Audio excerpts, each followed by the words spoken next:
killer in Canada's capital city today, just across the border. A soldier gunned down in cold blood, shots ringing out in the Parliament building, putting the American embassy there on lockdown. Tonight, new information about the alleged killer, believed to be a Canadian jihadist with a police record for drug and robbery arrests. With 90 other radicals there, possibly tied to Islamic extremist groups, what's the threat here at home? My Nightline co-anchor Dan Harris is on the scene. Dan? Juju, good evening to you from Ottawa. We're standing now about a block away from where these shootings were carried out earlier today. And just now, part of the grim choreography of these things, a makeshift memorial is starting to grow here right near the scene. All day long, we saw some shocking images. And we also heard about one extraordinary act of courage. Everybody out. A day of mayhem and fear in the halls of Canada's Parliament and on the streets of Ottawa. Canada's capital city, just 60 miles from the American border, paralyzed. It all started before 10 a.m. at Canada's National War Memorial. A man with a rifle shot and killed Corporal Nathan Cirillo, who was dressed in ceremonial uniform guarding the tomb of the unknown soldier. Some bystanders rushing to his aid, others simply in shock. Third shot and then fourth shot, and then he just took off. Yelled at all my guys. There's guys shooting, so everyone, get down, get down. Out of the way! Police, guns drawn, began hunting for the shooter. War Memorial. 10-8. Call for shots fired. We may have multiple patients. One soldier has been hit. And then just 2 minutes after the initial shooting, another attack. This time inside the packed Parliament building, just steps away from the War Memorial.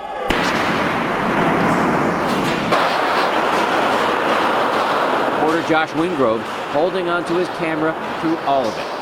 So we heard gunshots come up from there, and sort of ducking my head down the hallway, you saw the smoke from gunfire. You could smell it almost instantly. Members of Parliament barricading doorways with chairs and tables. 2 rapid-fire bursts of gunfire were heard just outside our room, and at that point we just barricaded the room. Police swarming rooftops, Against the wall right now. sweeping the government complex, some workers huddling in the dark, others scrambling to safety. Meanwhile, the Prime Minister, Stephen Harper, who was in the building at the time, was whisked away to an undisclosed location.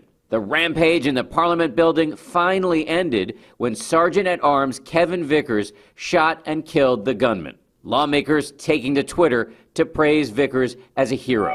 As police tried to figure out how many gunmen were on the loose and in how many locations, much of the city went into lockdown, including the heavily fortified U.S. Embassy. For hours, people were ordered off the streets and away from windows as officers swarmed the city center. They went building to building, clearing shops and ushering people to safety. Okay, come on out. Okay, straight down along the side of the building. Hug the building, please. This is an ongoing operation. We are asking members of the public to stay away from the downtown core. The lockdown still in place when we arrived in Ottawa in the late afternoon. You can tell we're in an area that is going through an emergency. We're seeing ambulances, paramedics, and just police all over the place. Most of the streets blocked off. It's going to be hard for us to even get close to the scene at this point. And then, shortly after President Obama weighed in from Washington, D.C., we don't yet have all the information about what motivated the shooting. a major development. We learned the name of the suspected shooter, Canadian Michael Zahaf Bibeau.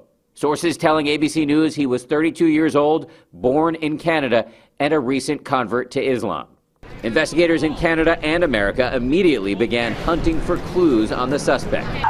Today's attack came at a time of heightened alert here in Canada. Just 2 days ago, a man who had been on a terror watch list here and who had boasted of his ties to ISIS targeted 2 Canadian soldiers in Quebec. After laying in wait for 2 hours, he used his car to run the soldiers down, killing one of them and wounding the other. He was shot and killed after flipping his vehicle during a high-speed chase, and this knife was recovered at the scene. What took place yesterday is clearly linked to a terrorist ideology. We got involved in the investigation in June, in June 2014. The man, who was described by local officials as radicalized, had previously been arrested while trying to leave the country. We could not have enough evidence to charge him and to detain him, so we released him. Radicalization is a growing problem here. Authorities say so many Canadians have gone to Syria to join ISIS that they've even created their own recruitment videos with iconic Canadian scenes. Before Islam, I was like any other regular Canadian. I watched hockey. Canadians have been seen burning their passports and carrying out brutal murders. And the internet has been brimming with ISIS propaganda videos with calls to kill Canadians along with other allies of the U.S. using whatever weapons are available. The dangerous part of this is when you see one attack, it tends to crop up several others. I would not be surprised at all if there are more in Canada and across the West in general. Late in the day here in Ottawa, one bit of good news. The 3 people who were sent to the hospital during the attacks were discharged. For the second time this week, there has been a brutal and violent attack on our soil. Late tonight, the Prime Minister addressed the nation, vowing not to be intimidated, but not answering many of the pressing questions, such as what was Michael Zahaf-Bibeau's motive, and did he act alone? We will learn more about the terrorist and any accomplices he may have had. These are pressing questions for America, too. The violence here in Canada raising new and troubling concerns about the security of our 4,000-mile border to the north, the largest unmilitarized border on Earth.